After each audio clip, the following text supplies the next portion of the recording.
Ask ko lang po, matagal nang namatay ang tatay nila na teacher. Pwede po ba makakuha pa ang mga anak niya sa burial sa GSIS ng tatay nila? Interesting question po ito, ma'am or sir, about funeral benefits ni GSIS. So, kailan ito makukuha at ano po ang prescriptive period? I believe maraming hindi pa nakakaalam nito. Sige po, bigyan natin ng concise, direct to the point answer, and with example. Let's get started. Policy and Procedural Guidelines number 217-17 ni GSIS. Subject, prescriptive period for social insurance benefits. Ito na po, sir or ma'am, ang sagot sa katanungan kanina. So disclaimer, hindi ito personal opinion, but based from research. So ang tanong ni ma'am or sir, pwede pa ba makuha ng mga anak kahit matagal nang namatay ang tatay nila na teacher na GSIS member?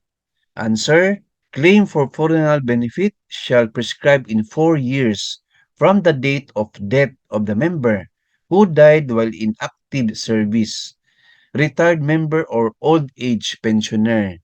So very clear po, friends, merong what we call 4 years prescriptive period from the time of death ng GSIS member or pensioner.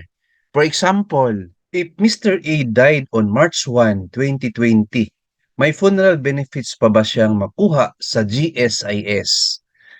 Yes po, if i-claim po ang funeral benefits between March 1, 2020 to March 1, 2024.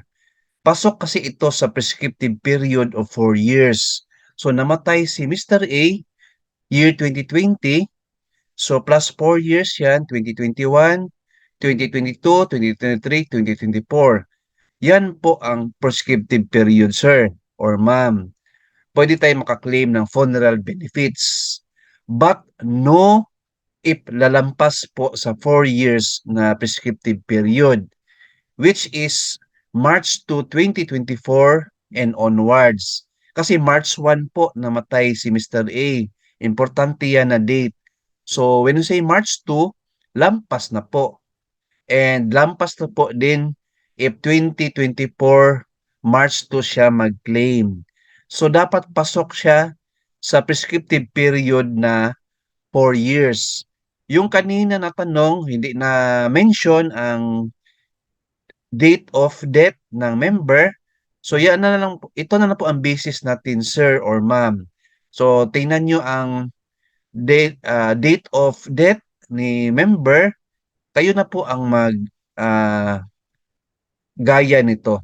Kasi may sample na tayo or may guide na tayo. Alright?